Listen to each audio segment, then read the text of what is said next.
Hello friends, Khan classes of commerce में आपका स्वागत है। एमपीपीएससी असिस्टेंट टैक्स ऑफिसर के लिए जो एग्ज़ाम दिसंबर 2023 में रखा गया है, उसके सिलेबस का पार्ट 2 यानी कि कॉमर्स हम आपके बीच में लेकर आए हैं। इस पार्ट 2 कॉमर्स में यूनिट नंबर 3 जो कि कंपनी से संबंधित है, उस पर हम डिस्कशन करते हैं और इससे संबंधित कुछ एमसीक्यूज़ हैं। तो देखते हैं हम। पहला एमसीक्यूज़ है, अंशधारियों को उनकी अंश पूंजी पर मिलता है। Share holders gets on their share capital. Share holder को शेयर कैपिटल पर क्या मिलता है? तो डिविडेंड मिलता है, लाभांश मिलता है। जैसा कि आप जानते हैं, कंपनी में अंशधारी पूंजी लगाते हैं तो उन्हें लाभांश मिलता है। लेकिन अगर ऋणपत्रधारी कंपनी में कुछ पैसा लगाते हैं, कंपनी को उधार देते हैं, तो उन्हें क्या मिलता है? उन्हें ब्याज मिलता है।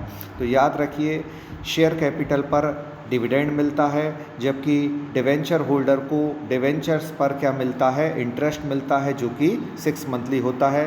तो फिलहाल अभी इसका आंसर बी हो जाएगा, लाभांश हो जाएगा, डिविडेंड हो जाएगा। इसके बाद दूसरा क्वेश्चन देखते हैं। कंपनी अधिनियम की टेबल F के अनुसार अग्रिम याचनाओं पर ब्याज की दर है। इंग्लिश में है, टेबल F के अकॉर्डिंग जो maximum rate of interest on calls and advance है वो यहाँ होगा। इसका आंसर 12% हो जाएगा, 12%। आंसर बी हो जाएगा। अग्रिम याचना का मतलब होता है जब कोई अंशधारी अपने अंशों पर दे याचना की रकम का भुगतान समय से पूर्व ही कर देता है, तो उस ऐसी याचनाओं को हम अग्रिम याचना कहते हैं। कॉल्स एंड एडवांस का मतलब होता है कि हम जैसे अलॉटमेंट पर हैं और अलॉटमेंट के बाद फर्स्ट कॉल आने वाली है, तो फर्स्ट कॉल और फाइनल कॉल का पैसा अगर हम अलॉटमेंट पर ही दे देंगे तो इसको बोला जाएगा कॉल्स इन एडवांस। और कॉल्स इन एडवांस पर कितना इंटरेस्ट है? 12%। क्वेश्चन नंबर 3 देखते हैं। टेबल F के अकॉर्डिंग बकाया याचना यानी कि अदत्य याचना पर या अवशिष्ट याचना पर ब्याज की दर है क्या है? तो मैक्सिमम जो रेट है वो यहाँ आंसर हो जाएगा 10%। कॉल्स इन एरियर क्या होता है? जब अंशधारी अपने अंशों पर दे याचना की रकम का भुगतान समय पर नहीं करता तो उसे कॉल्स इन एरियर या कॉल्स अनपेड कहा जाता है। और ऐसे कॉल्स अनपेड पर बकाया याचना पर या अवशिष्ट याचना पर ब्याज की दर 10% होती है। तो आंसर सी हो जाएगा। अंश आवंटन खाता है, शेयर अलॉटमेंट अकाउंट इस। तो शेयर अलॉटमेंट अकाउंट जो है वो एक व्यक्तिगत खाता है। याद रखिए, अंश आवेदन खाता, अंश आवंटन खाता, अंश प्रथम याचना और अंश अंतिम याचना खाता, ये सारे खाते व्यक्तिगत खाते होते हैं। Share application account, share allotment account, share first call account और शेयर फाइनल कॉल अकाउंट, ये चारों खाते पर्सनल अकाउंट होते हैं, व्यक्तिगत खाता। ये आप याद रखिएगा। क्वेश्चन नंबर 5 देखते हैं और क्वेश्चन नंबर 5 में है, अंश निर्गमन पर प्राप्त प्रीमियम को दर्शाया जाता है। अंश निर्गमन पर प्राप्त प्रीमियम को दर्शाया जाता है। Premium received on issue of shares is shown at the. तो ये बैलेंस शीट की लायबिलिटी में दिखाया जाता है। इसको चिट्ठे के कहाँ लिखते हैं? दायित्व पक्ष में। अब देखिए, प्रीमियम एक आय है, लेकिन ये एक पूंजीगत मद है। प्रीमियम अंशों पर मिले या ऋणपत्रों पर मिले, यह एक पूंजीगत मद है, मतलब कैपिटल आइटम है। और कैपिटल आइटम कभी भी पीएल अकाउंट में नहीं दिखाया जाता। देखिए, ऑप्शन में क्रेडिट लिखा है पीएल अकाउंट के क्रेडिट में, लेकिन वो वहाँ नहीं आएगा। ये आय तो है लेकिन कैपिटल इनकम है, और कैपिटल इनकम हमेशा बैलेंस शीट की लायबिलिटी में जाएगी, बैलेंस शीट के चिट्ठे के दायित्व पक्ष में जाएगी, क्योंकि ये पूंजीगत आय है।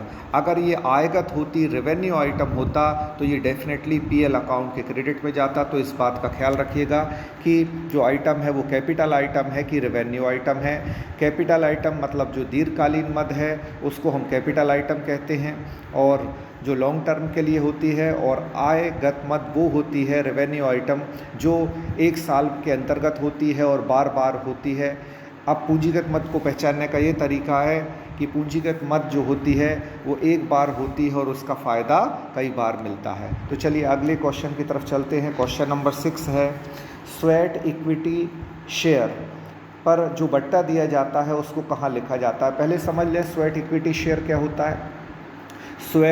स्वेटिंग से बना है। स्वेटिंग का मतलब होता है पसीना, और पसीने, यहाँ खून पसीना कौन लगाता है कंपनी में? कंपनी के कर्मचारी लगाते हैं, एम्प्लॉय लगाते हैं। तो एम्प्लॉय को मिलने वाला शेयर क्या होता है? स्वेट इक्विटी शेयर होता है।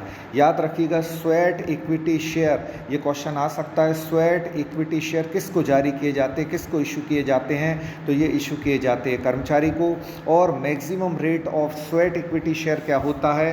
तो maximum rate of sweat equity share 5% होता है। इस बात को भी आप नोट कर लें, ये इसके इम्पॉर्टेंट फैक्ट हैं। चलिए अब इस क्वेश्चन का आंसर क्या होगा?